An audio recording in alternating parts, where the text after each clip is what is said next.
नमस्कार विद्यार्थी मित्र, नवनाथ खेत्री या यूट्यूब चॅनलवरती तुमचे सर्वांचे स्वागत आहे। आज आपण ह्या व्हिडिओमध्ये बघणार आहोत संपूर्ण मराठी व्याकरण प्रश्न उत्तरे बघणार आहोत। हा व्हिडिओ टेट परीक्षेसाठी अत्यंत महत्त्वाचा असणारा हा व्हिडिओ आहे। मागील परीक्षेमध्ये विचारलेले प्रश्न आपण ह्या व्हिडिओमध्ये घेतलेले आहेत। मित्रहो, अशाच नवनवीन व्हिडिओसाठी नवनाथ खेत्री या यूट्यूब चॅनलला सबस्क्राईब करा, लाईक करा, शेअर करा आणि कमेंट करायला विसरू नका। चला तर पहा, व्हिडिओला सुरुवात करू। चला पहा, पहिला प्रश्न बघा।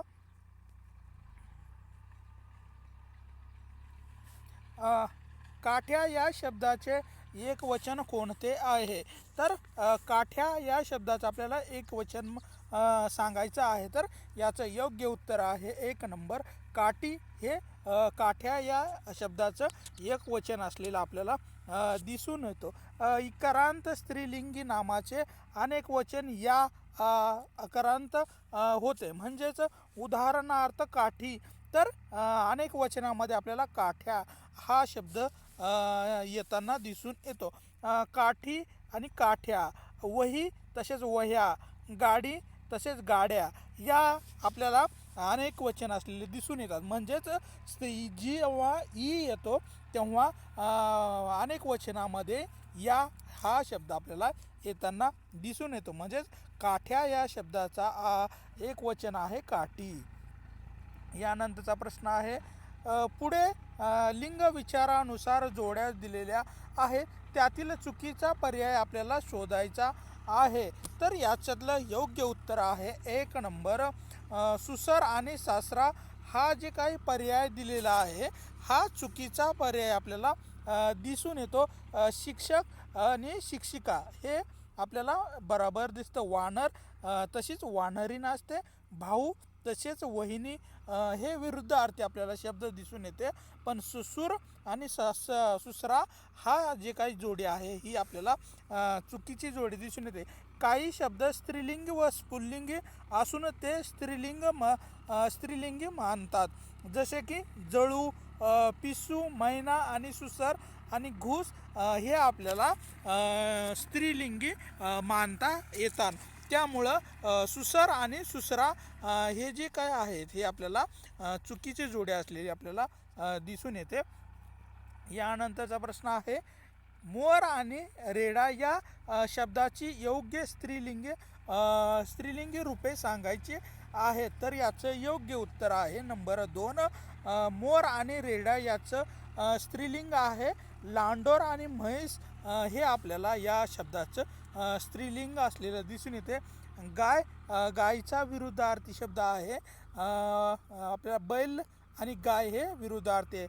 मोर तसाच लांडोर, रेडा तसाच म्हैस, चिमणी तसंच चिमणा आणि बोटा किंवा भाटी मांजर, तर बोकड तशीच आपल्याला शेळी हे विरुद्धार्थी आपल्याला शब्द दिसून येतात। त्यामुळं दिलेल्या पर्यायामध्ये लांडोर आणि म्हैस हे मोर आणि रेडा या शब्दासाठी येताना आपल्याला दिसून येतात। यानंतरचा प्रश्न आहे, भीमाने मुकयुद्धिष्टात बकासुराला ठार मारले या वाक्यातील कर्ता आपल्याला ओळखायचा आहे। तर याचं योग्य उत्तर आहे 1 नंबर भीमा हा आपल्याला या वाक्यामधील कर्ता दिसून येतो।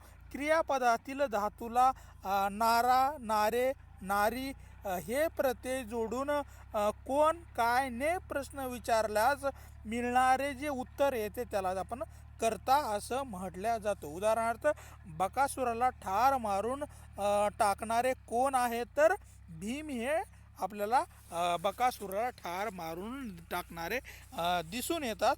त्यामुळे येणाऱ्या शब्दाला म्हणजे की क्रियापदाला नारा हा प्रत्यय लावल्यानंतर येणारं उत्तर हे कर्ता असतं आपल्याला मिळत असतं। यानंतरचा प्रश्न आहे, गुरुजी विद्यार्थ्यांना व्याकरण शिकवतात या वाक्यातील क्रियापदाचा प्रकार ओळखायचा आहे। तर याचं योग्य उत्तर आहे नंबर 4 द्विकर्मक आपल्याला या वाक्यामध्ये असलेलं दिसून येतं। मुख्य क्रियापद आपल्याला 2 असलेले आपल्याला दिसून येतात। सकर्मक क्रियापद आणि अकर्मक क्रियापद हे मुख्य क्रियापदाचे आपल्याला दोन प्रकार पाडलेले दिसून येतात. त्यामध्ये द्विकर्मक क्रियापद म्हणजेच काय तर दोन कर्म किंवा कर्त्याकडून एकाच वेळी दोन घटकावर क्रिया घडत असेल अशा क्रियापदास द्विकर्मक क्रियापद असे म्हणतात. तर दिलेल्या वाक्यामध्ये विद्यार्थ्यांना व व्याकरण हे दोन कर्म आहे, त्यामुळे विद्यार्थी हे अप्रत्यक्ष तर व्याकरण हे प्रत्यक्ष कर्म असल्यामुळे या वाक्याला आपण द्विकर्मक क्रियापद म्हणून ओळखल्या जातो. यानंतरचा प्रश्न आहे, पुढील वाक्यातील कंसात दिलेल्या शब्दाचा योग्य पर्याय शोधायचा आहे. सर्वांसाठी जेवण व्यवस्था मोठ्या मांडवात करणे आलेली आहे. तर आपल्याला करणे या शब्दाचा योग्य पर्याय शोधायचा आहे. म्हणजेच याचं योग्य उत्तर आहे नंबर 3, करण्यात आलेली आहे. करणे म्हणजे मांडवात करण्यात आलेली आहे. म्हणजे की सर्वांना जेवणाची सोय कुठं करण्यात आलेली आहे, तर मांडवात करण्यात आलेली आहे. करणे या क्रियापदाचे दिलेल्या वाक्यामध्ये उपयोग करण्यात असा होतो. यानंतरचा प्रश्न आहे, परिमळ या शब्दाचा समानार्थी शब्द कोणता आहे. तर आपल्याला याचं योग्य उत्तर आहे नंबर 2, सुगंध. परिमळ या शब्दाचा समानार्थी शब्द आपल्याला सुगंध हा असलेला दिसून येतो. परिमळ म्हणजेच सुगंध, वास हा आपल्याला दिसून येतो. परिचय ओळखायचा आहे तर विवाह यालाच आपल्याला लग्न यामध्ये आपल्याला दिसून येतो. यानंतरचा प्रश्न आहे, माझ्या दादाने मला एक पुस्तक पाठवले, यात रंगीत चित्रे होती. वरील दोन वाक्याचे केवळ वाक्य करायचं आहे. म्हणजे की इथं दोन वाक्य दिलेले आहेत. माझ्या दादाने मला एक पुस्तक पाठवले हे एक वाक्य आहे, आणि दुसरं वाक्य आहे त्यात रंगीत चित्रे होती हे दुसरं वाक्य आहे. या दोन वाक्याचं आपल्याला केवळ वाक्य करायचं आहे. तर याचं योग्य उत्तर आहे नंबर 2, माझ्या दादाने मला रंगीत चित्राचे एक पुस्तक पाठवले आहे. हे आपल्याला या दोन वाक्यामधून एक वाक्य करता येईल. केवळ वाक्य म्हणजे काय, ज्या वाक्यामध्ये एकच उद्देश म्हणजेच कर्ता व एकाच विधेय म्हणजे क्रियापद असते त्या वाक्याला केवळ वाक्य किंवा शुद्ध वाक्य असं म्हटल्या जाते. म्हणजेच ज्या वाक्यामध्ये एकच उद्देश म्हणजे कर्ता व एकच विधेयक म्हणजे क्रियापद असते त्या वाक्यास केवळ वाक्य किंवा शुद्ध वाक्य असं म्हटल्या जाते. यानंतरचा प्रश्न आहे, चतुर्थ मास हा समासाचा कोणता प्रकार आहे. चतुर्थ मास हा समासाचा कोणता प्रकार आहे. तर याचं योग्य उत्तर आहे नंबर 3, द्विगी समासाचा हा चतुर्थ मास हा प्रकार असलेला आपल्याला दिसून येतो. द्विगु समासाचं हे उदाहरण असलेलं दिसून येतं. समासाचे प्रकाराचा जर विचार केला तर अव्ययी भाव समास, आपल्याला तत्पुरुष समास आणि द्वंद्व समास हे आपल्याला समासाचे 3 प्रकार आपल्याला दिसून येतात. तर अव्ययी भाव समासाचं जर उदाहरण बघायचं झालं तर अजन्म, आमरण हे जे काही उदाहरण आहेत हे अव्ययी भाव समासाचे आपल्याला उदाहरणं असलेले आपल्याला दिसून येतात. तर तत्पुरुष समासाचं जर उदाहरण बघायचं झालं तर दुःख प्राप्त, क्रीडांगण हे तत्पुरुष समासाचे उदाहरणं असलेले दिसून येतात. तर द्वंद्व समासाचं जर उदाहरण बघायचं झालं तर पाप, पुण्य, विटी, दांडू हे जे काही शब्द आहेत हे द्वंद्व समासाचे आपल्याला शब्द असलेले दिसून येतात. द्वंद्व समास म्हणजे काय, तर पहिले पद हे संख्या विशेषण व त्या सामासिक शब्दातून एक समूह सूचित केला जातो. त्यास चतुर्थ मास किंवा नवरात्र, पंचवटी किंवा त्रिभुवन असं म्हटल्या जातं.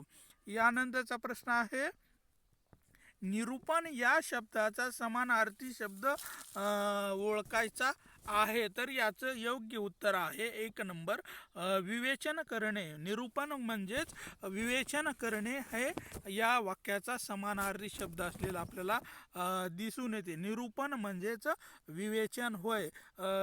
निकेतन, घर, आलय, आवास आणि धाम आणि सदन हे आपल्याला निरूपण या शब्दाचे अर्थ दिसून येतात. निर्णय, विग्रह, निकाल आणि ठराव इत्यादी आपल्याला समानार्थी निरूपण या शब्दाचे समानार्थी शब्द दिसून येतात. यानंतरचा प्रश्न आहे प्रतिदिन या शब्दाचा समास ओळखायचा आहे. प्रतिदिन या शब्दाचा समास म्हणजेच याचं योग्य उत्तर आहे 4 नंबर अव्ययी भाव हे समासाचं उदाहरण असलेलं आपल्याला दिसून येतं. अव्ययी भाव समास म्हणजे काय? जेव्हा समासातील पहिले पद हे बाह्य अव्यय असून ते महत्त्वाचे असते व या सामासिक शब्दाचा वापर क्रियाविशेषणासारखाच केला असतो तेव्हा त्या वाक्यास अव्ययी भाव समास असे म्हटले जाते. उदाहरणार्थ प्रतिदिन म्हणजेच प्रत्येक दिवशी. दुसरा उदाहरण आहे आजन्म म्हणजेच जन्मापासून किंवा जन्मभर म्हणजेच हे आपल्याला अव्ययी भाव समासाचं उदाहरण असलेलं दिसून येतं. यानंतरचा प्रश्न आहे मीनाने खाऊ खाल्ला असेल या वाक्यातील काळ ओळखायचा आहे. तर याचं योग्य उत्तर आहे नंबर 4 पूर्ण भविष्य काळाचं हे उदाहरण आहे. म्हणजेच मीनाने खाऊ खाल्ला असेल हे आपल्याला पूर्ण भविष्य काळाचं उदाहरण असलेलं दिसून येते. दिलेले वाक्यातील खाऊ खाल्ला असेल या संयुक्त क्रियापदावरून खाण्याची क्रिया भविष्य काळामध्ये पूर्ण झालेली असेल असे समजते म्हणून हे वाक्य पूर्ण भविष्य काळाचे उदाहरण आहे. हे अशा आपल्याला यावरून दिसून येते. यानंतरचा प्रश्न आहे पुढील पैकी कोणता शब्द वरिष्ठ या शब्दाचा विरुद्धार्थी शब्द आहे? तर याचं योग्य उत्तर आहे नंबर 2 वरिष्ठ या शब्दाचा समान विरुद्धार्थी शब्द आहे कनिष्ठ आपल्याला दिसून येतो. म्हणजेच वरिष्ठ या शब्दाचा विरुद्धार्थी शब्द कनिष्ठ आहे. त्याचबरोबर श्रेष्ठ या शब्दाचा अर्थही आपल्याला विरुद्धार्थी शब्द जर बघितला तर कनिष्ठ असा दिसून येतो. संतुष्ट या शब्दाचा विरुद्धार्थी शब्द असंतुष्ट हा आपल्याला असलेला दिसून येतो. यानंतरचा प्रश्न आहे ययाती या कादंबरीचे लेखक कोण आहेत? तर याचं योग्य उत्तर आहे 1 नंबर वि. स. खांडेकर हे ययाती या कादंबरीचे लेखक असलेले आपल्याला दिसून येतात. वि. स. खांडेकर यांनी ययाती ही कादंबरी लिहिलेली आहे. तर शिवाजी सावंत यांनी छावा व मृत्युंजय ह्या 2 कादंबऱ्या लिहिलेल्या आहेत. तर रणजित देसाई यांनी राधेय व श्रीमान योगी ह्या 2 कादंबऱ्या लिहिलेल्या आहेत. गोनी दांडेकर यांनी मोगरा फुलला, शितू आणि त्रिपाठी ह्या 3 पुस्तकाचं लिखाण गोनी दांडेकर यांनी केलेलं आहे. म्हणजेच ययाती या कादंबरीचे लेखक कोण आहेत? तर वि. स. खांडेकर हे या कादंबरीचे लेखक असलेले आपल्याला दिसून येतात. यानंतरचा प्रश्न आहे रामाने झाडाचा आंबा तोडून खाल्ला या वाक्यातील प्रयोग ओळखायचा आहे. तर याचं योग्य उत्तर आहे 1 नंबर हे आपल्याला कर्मणी वाक्यामध्ये किंवा कर्मणी प्रयोगातील हे वाक्य आपल्याला दिसून येतं. तर कर्मणी प्रयोग म्हणजे काय? तर कर्मणी प्रयोगामध्ये कर्ता प्रथमतः असतो व कर्ता प्रथमतः कधीच नसतो. क्रियापद कर्माच्या तंत्रज्ञानाप्रमाणे चालते. म्हणजेच दिलेल्या वाक्यामध्ये आंबा हे कर्म आहे आणि खाल्ला हे आपल्याला क्रियापद असलेलं दिसून येतो. म्हणून या वाक्यामध्ये कर्माच्या लिंगवचनाप्रमाणे क्रियापदाचे रूप बदलते म्हणून हा कर्मणी प्रयोग आहे.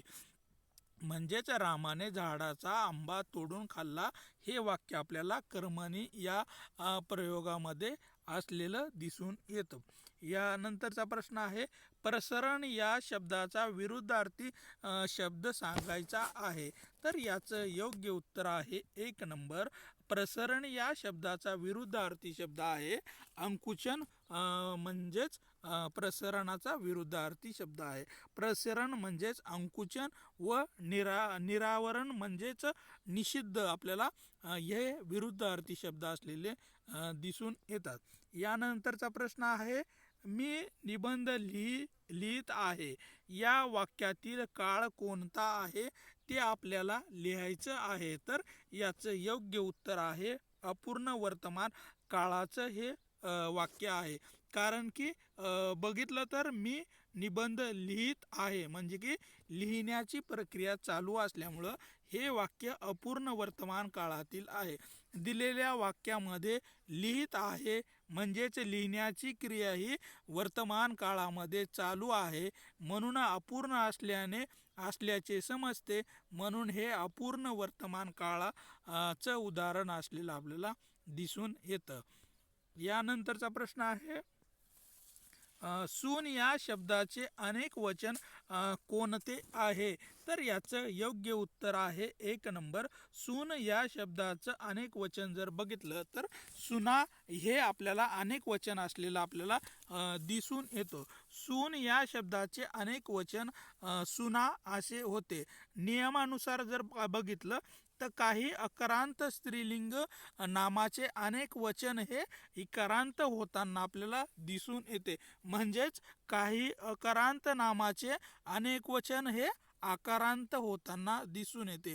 उदाहरण जर बघायचं झालं तर वेळ आणि वेळा हे आपल्याला दिसून येतं. विटी आणि विटा हे आपल्याला दिसून येतं. बहीण आणि बहिणी, पाल आणि पाली हे आपल्याला हे या अनेक वचनाचे उदाहरणं दिसून येतात. यानंतरचा प्रश्न आहे, मुलींनी आता शाळेत जावे या वाक्यातील प्रयोग आपल्याला ओळखायचा आहे. तर याचं योग्य उत्तर आहे नंबर 3 नंबर. हे भावे प्रयोगाचं आपल्याला उदाहरण असलेलं दिसून येते. मुलींनी आता शाळेत जावे हे वाक्य भावे या प्रयोगामध्ये असलेलं दिसून येते. म्हणजेच भावे प्रयोग म्हणजे काय तर जेव्हा क्रियापदाचे रूप कर्त्याच्या किंवा कर्माच्या लिंगवचनाप्रमाणे बदलत नसून ते नेहमी तृतीय पुरुषी नपुंसकलिंगी एकवचनी असून स्वतंत्र असते, तेव्हा अशा प्रकारच्या वाक्यरचनेस भावे प्रयोग असे म्हटले जाते. दिलेल्या वाक्यामध्ये जावे ह्या क्रियापदाचा भाव आहे, त्याला प्राधान्य आहे व त्याप्रमाणेच तो कर्ता किंवा कर्म ही दोन्ही गौण आहेत, म्हणून हे आपल्याला भावे प्रयोगाचे उदाहरण असलेलं दिसून येतं. यानंतरचा प्रश्न आहे, पुढील वाक्यातील शब्दाचा अचूक पदक्रम असलेलं वाक्य कोणतं आहे. तर याचं योग्य उत्तर आहे नंबर 4. आईच्या ममतेची बरोबरी कोणी करू शकते का.